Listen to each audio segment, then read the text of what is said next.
rise, please come forward to be sworn in. Do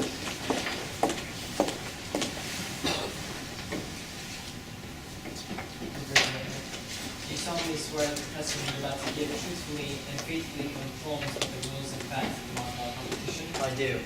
Please be seated and state your first name and spell your last name for the court. My name is Patrick Ives, I-V-E-S. What is your current occupation? Well, currently I'm a professor of criminology at Portland State University. I am also the co-director for the International Association for the Study of Organized Crime in New York. Do you have any other professions? Well, yes, I'm also an officially licensed private investigator in both Oregon and California. What is your educational background?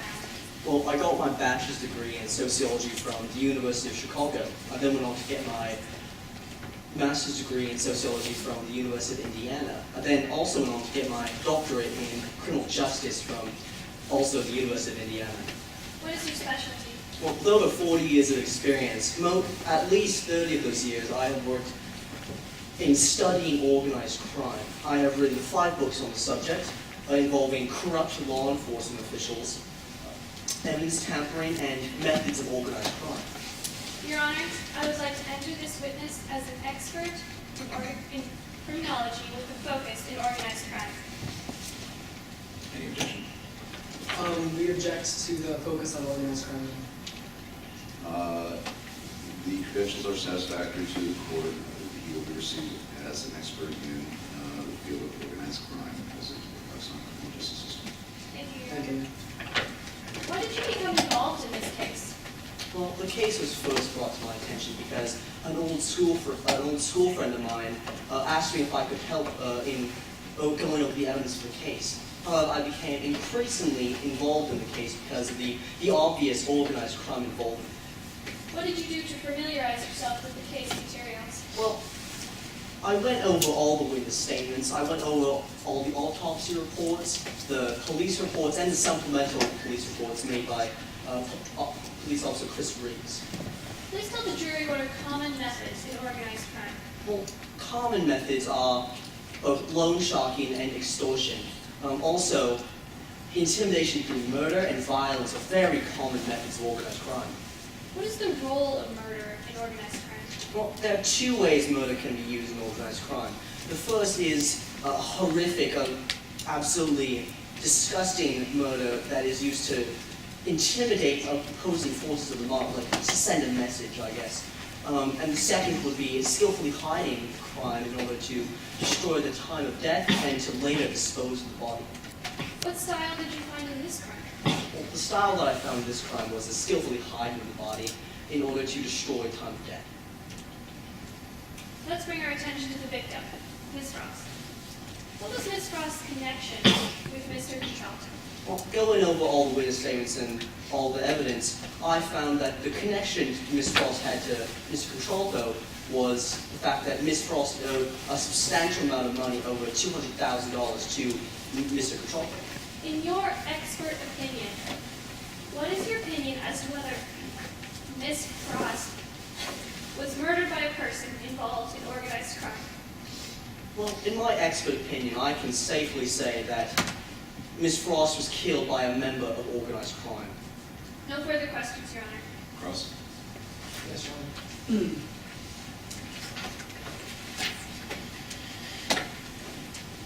Hello, Mr.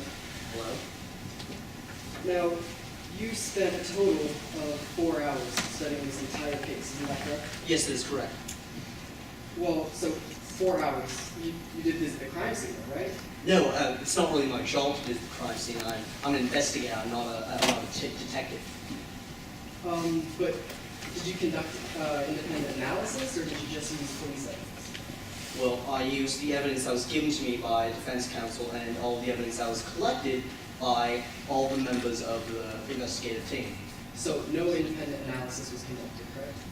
No, I did not go to the crime scene personally because that is not really my job. But when it comes to fingerprint testing and dating any of that, none of that was conducted independently, correct? No, it's not. It's not my job. Say. Now, permission to approach the witness? Granted. I believe this has already been entered into evidence exhibit 8. Now, Exhibit 8 has been missed. thank you. Now, in your personal investigation using the materials provided by the police, was any fingerprint testing or any other kind of testing done on the strips of bacon that you see in the picture? No, I do not believe so. Now, then somebody else could have placed the strips there, is that correct? Well, it's possible, but it's not very probable. But without any fingerprint analysis, you have no way of knowing who spelled out killer. Objection, speculation. Overruled. You can answer that question. I'm sorry, could you please repeat the question? So, without fingerprint analysis, you have no way of knowing exactly who placed those strips of bacon, is that correct? No, I do not know who could have placed those strips of bacon. Thank you. No further questions, Your Honor. Redirect. No redirect, Your Honor. And this one's excused. Yes, Your Honor. Let's make call the next witness. Yes, Your Honor. Defense calls Joel Bird. Joel Bird, please come forward this morning.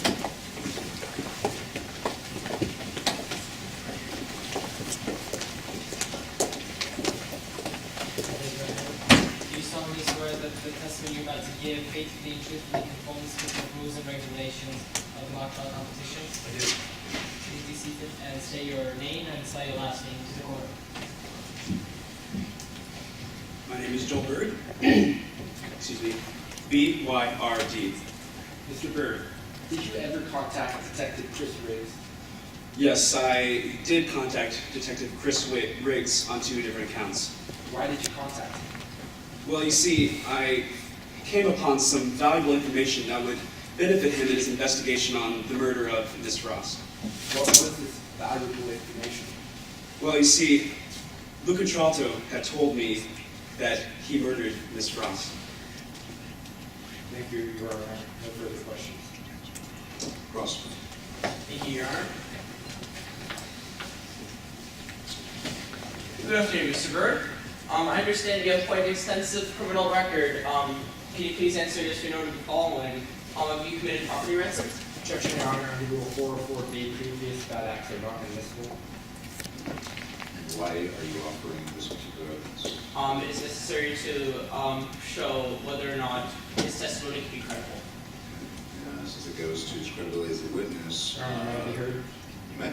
Regardless of these circumstances, these prior bad acts are still inadmissible.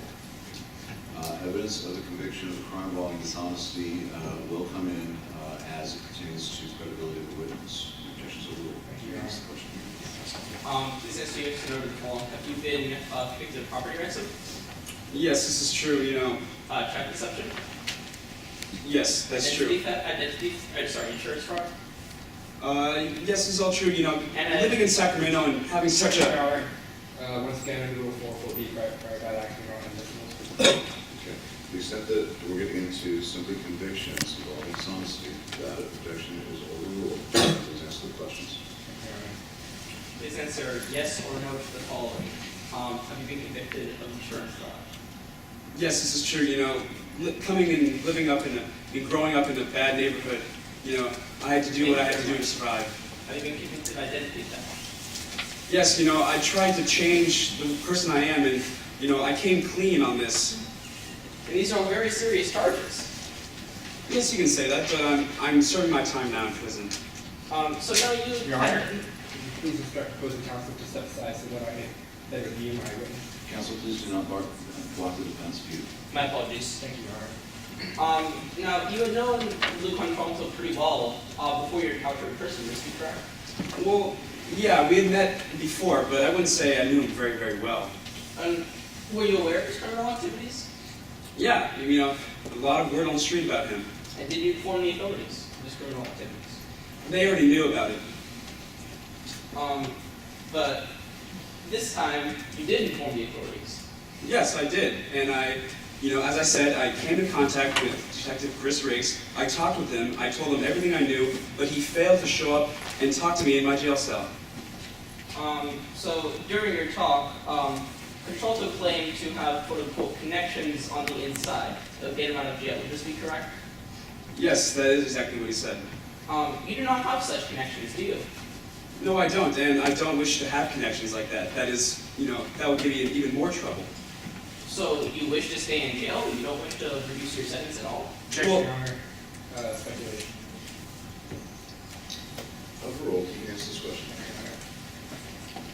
Would you please repeat the question? You don't wish to reduce your sentence at all.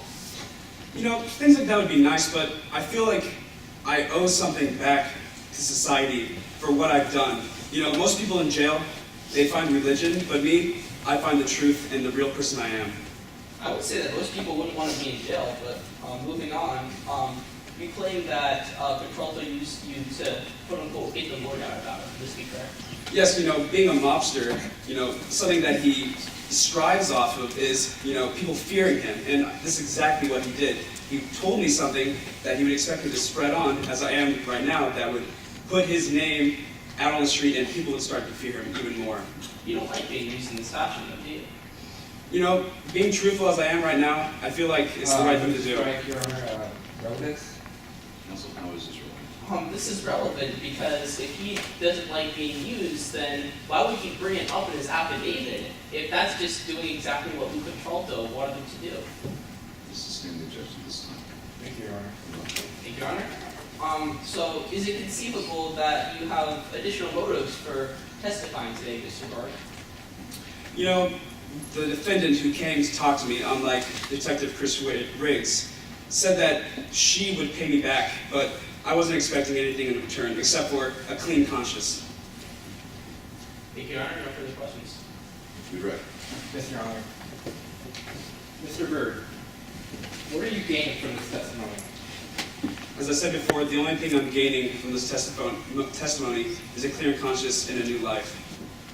And Mr. Byrd, why did Contralto reveal all of this to you? You know, Mr. Contralto is someone who can't stand disrespect. You know, he wanted me to put the word out on the street that he meant business and that he would even kill to do whatever he needed to do.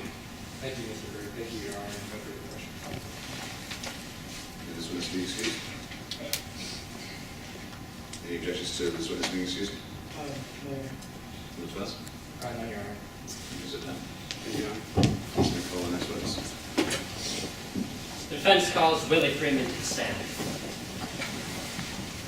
Please come forward and sworn in.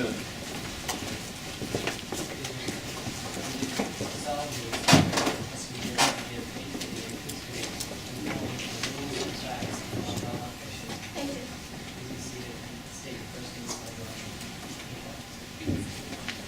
Willie Freeman, F-R-E-E-M-A. Before I begin, I'd like to request from about how much time is left for direct examination. Direct has 15 minutes and 56 seconds left for direct examination. Thank you. Good afternoon. Can you please tell the jury where you were born? Well, I was born at the St. Joseph's Hospital, just outside of Sisters, Oregon. And can you tell them where you went to high school? I went to high school at Sisters High. And I grew up with my mama, my papa, my nana, and my two little sisters on a farm just outside of Sisters as well. Did you attend college, Ms. Freeman? I did. When I graduated high school, I moved to New York to attend the Culinary Institute of America, where I went for 38 months until I graduated with my bachelor's degree in culinary arts. And did you become a chef? I did. When I moved back to Portland, I started to work at Gruner, which is a German fusion restaurant. Are you still working at Gruner? No, I'm not. After 4 years, I left and started my own restaurant, Shallots, in Irving, Oregon. Now, what gave you the push to open your own restaurant? Well, 3 years ago, I attended a conference put on by the Western Culinary Association where Devin Frost was speaking. And she was speaking about the financial side of the restaurant business, and I admired her clear passion and enthusiasm. And I spoke to her afterward and discovered that we both shared the same dream of opening a restaurant. So we decided we'd make good business partners. Now, was the restaurant successful? Oh, at first it was great. We had regular customers almost immediately, and people had to make reservations weeks in advance, and we had some great reviews in the newspapers. But Then what, Ms. Freeman? then one day, Devin told me we were running in the red. And how did you take this news? Well, I was really surprised because things had been going so well, but I decided the best thing I could do would be to educate myself and try to find a solution. So I went to a lecture on realizing your full potential, where an accountant named Leslie Moore was speaking. And was the conference helpful? It was very helpful. After Mr. Moore spoke, I came up to him after his lecture and I hired him to do an audit of Shallot's, my restaurant, to see if he could figure out what was wrong. And did you learn the results of Mr. Moore's investigation? I did. After 2 weeks, on March 19th, 2010, Mr. Moore told me that Devin, she embezzled almost $300,000 in 67 instances of embezzlement. And how did you take this news? I was shocked. I didn't know how it could happen. I was a little angry at first, but then I just wanted to figure out what was wrong and fix it. And did you approach Miss Frost about this? I did, and when I spoke to her, I discovered she had a terrible gambling addiction, and that she owed a loan shark named Lou almost $200,000, and that she'd been embezzling so that he didn't kill her for the money she owed. And she said that if she couldn't find the rest of the money, he would kill her. And how did you react to this news? I was so scared. Devin wasn't just my business partner, she was my best friend, and I didn't want her to die. So what did you decide to do? So I told her if she would seek help for her problem with gambling, I would give her the $200,000 and that we would figure out a way to save the business. And did you have this $200,000? No, I didn't. I was just so afraid it would kill her that I told her whatever, the first thing that came to my head to solve the problem, but I didn't have the money, so that night I decided her best option would be to go to the police and get their help. And did you inform Miss Frost of this plan? I did. I told her on the night after. And were you holding anything during this conversation? No. When was the last time you saw Miss Frost? The last time I saw Devin was the night of March 20th, around 10:30 p.m. I was about to lock up. I had my hand on the lock, and she told me she was going to stay behind and write us some menu Objection, ideas. Your Honor, this is an out-of-court statement. Objections are second. Your Honor, under Rule 801C, this is not offered for the truth of the matter asserted, but to show the effectiveness. Grant, how's that relevant? It's relevant to show what Ms. Freeman did next. That was overruled. Thank you, Your Honor. So Eleanor was saying, she told me that I could go because she would lock up, so around 10:30 I left. And when you were leaving, was there anyone else besides Miss Frost on the Shallot's property? As I was leaving, I saw a shadowy figure in the alleyway behind the kitchen of Shallot's. So, besides yourself, and when you were leaving, besides Miss Frost and yourself, this shadowy figure was the only other person on the property? Yes. And can you identify this shadowy figure? The shadowy figure was Lou Contralto. No further questions, Your Honor. Cross. Thank you, Your Honor. You put everything you had into the restaurant, you, I invested some money and a lot of effort. well, including all of your savings and 3 years of your life, right? It was my dream, and because I invested so much, I achieved my dream, so it was worth it. And now because of Devin stealing, you have nothing. I don't have nothing. I still have my life, my food. I can start over. Aren't you going to have to file for personal bankruptcy? I will, but when I started the business, I knew there were some risks, and I'll figure it out. Well, that's not entirely accurate, because if you're cleared of these murder charges, you'll receive $500,000 in insurance. Yes. Now, you say you were awake all night after you first confronted Devin, is that correct? God, I was so worried. I had to figure out something to do to help her. So before you had contact with Devin on the 20th, you pondered, you thought about ways to solve this problem. Yeah, and I figured that the best thing to do would be to go to the police. But, okay, now, your fingerprints were found on the knife that Lou Contralto described. Well, I do work in a restaurant. I have to hold knives, and yes, I touched the knife. No, this was after it was washed and sanitized. They have to be put away too, and I have to touch them to do that. So it's just a chance that your fingerprints were found on the knife, the same knife as the control described. Well, I have many knives in my kitchen. A lot of knives look the same. I have knives that are 6 inches, knives that are 2 inches. Could have touched a 6-inch knife. Do you feel like this money is owed to you? No, I don't think it's owed to me. Permission to approach the witness with Which your is sworn granted. affidavit. It's granted. What page and line number, counsel?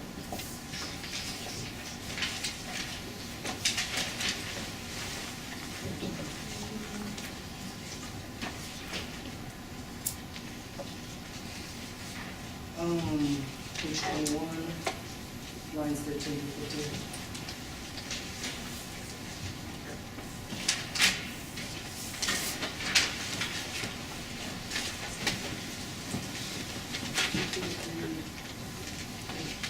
Here. Of course. Now I'm thankful she had the buy-sell in place because it will save the business and me personally. I think of it as her last apology to me for stealing from the business and making things right. Can I explain that? Well, your last apology, or her last apology, rather. Yeah, by her last apology, she was such a good friend. She was always thinking about what to do to keep our dream alive. So it wasn't it was more of a preemptive apology, protection for both of us. Oh. Either of us died, so the restaurant could continue going, and either of us could continue our dream. Either of us died. So her murder and all the, her shares of the restaurant are worthless, and you're getting all the insurance money. Her murder and the subsequent insurance money is her making you move away. Well, Objection, Your Honor. Argument. Ruled. Thank you, Your Honor. I think that the buy-sell agreement is a form of protection she put in place. She was such a good friend. No further questions, John. Are you ready? No, Your Honor. Okay, do this witness excused. Yes, Your Honor.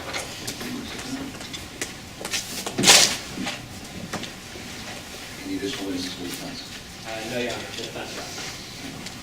That brings us to closing argument. Are parties ready to proceed to closing? Yes, John. Your first for the statement. Your Honor, members of the jury, Willie Freeman lost everything she had when Devin stole from the business. Devin had no right to take that money from her. She'd worked for 3 years. She put all of her personal savings in it. And now she has to file for personal bankruptcy. That is, unless she's not convicted of this crime, in which case she'll receive almost over $500,000. Now, after first confronting Miss Frost, she says that she spent the night thinking about what to do. Devin Frost was the only one between Willie Freeman and $500,000, enough to revive the business and save Willie Freeman personally. Now, Devin Frost had very obvious enemies. Willie Freeman knew that Lou Contralto would be investigated if Devin Frost was killed. However, he made 2 critical mistakes. First, he left his fingerprints on a knife, which has been identified by Lou Contralto as similar to the one. Second, Lou Contralto was in the house. Willie Freeman, the bacon strips were not tested for fingerprints. It's easily conceivable that Willie Freeman spelled out killer L, leading the police to Lou Contralto and saying that that Devin Frost didn't have enough time to spell out the full killer's name. But does that make sense? There no signs of a fight were found on the body. If she was simply pushed into the freezer at knife point, she would have plenty of time to spell out the whole killer's name. Ladies and gentlemen of the jury, Your Honor, please don't let Willie Freeman get away from it. We believe that the prosecution has passed the burden of proof and has proven beyond a reasonable doubt that she committed this crime.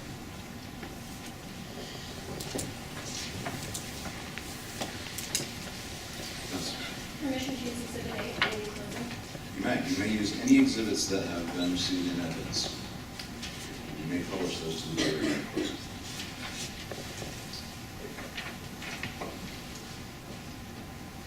Counsel, members of the jury, Your Honor. Once again, my name is Lynn Czerkowski, and today I represent Ms. Willie Freeman. Now, as you have heard from my co-counsel, Andrea Michalowski, The issue in this case is simple. Miss Devon Frost, a simple country girl, Miss Devon Frost was brutally murdered by one killer.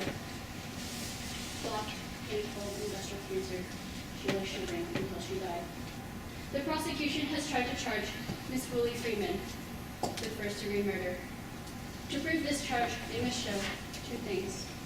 First, that Miss Freeman brought about the death of Devon Frost, and second, that she did so with intent to kill.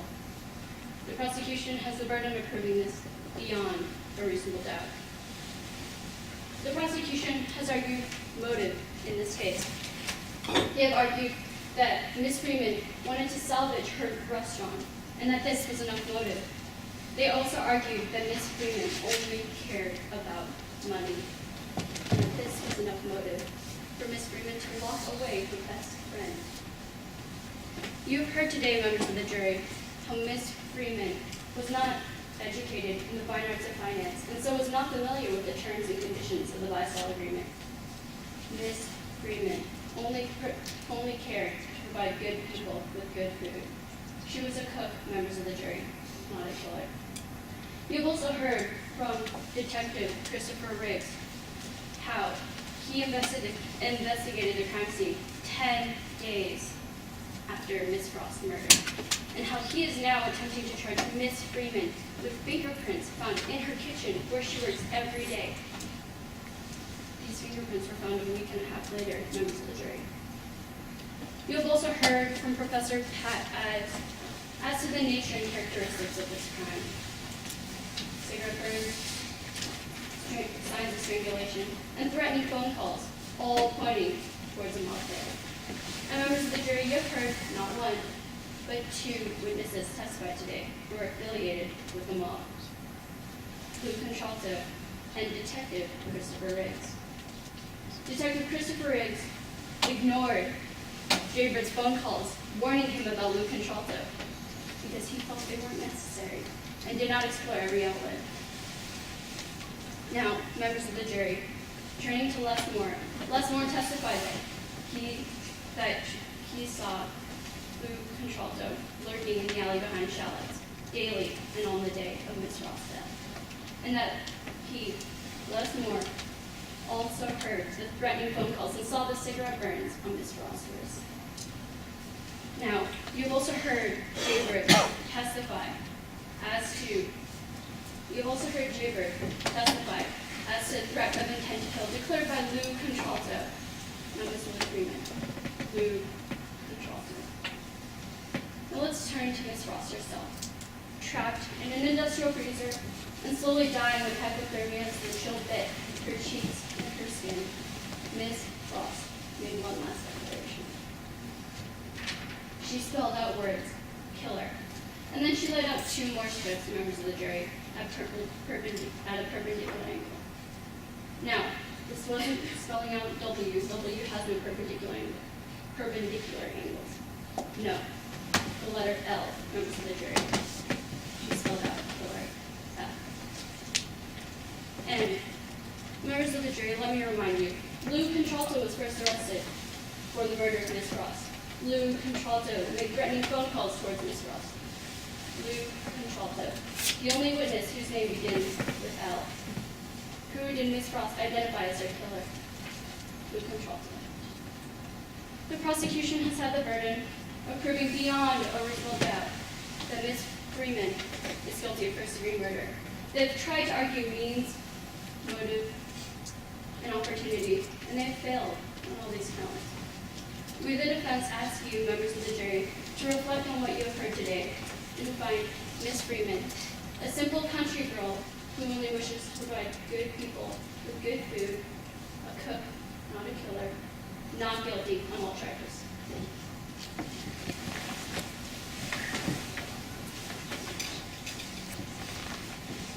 That's it.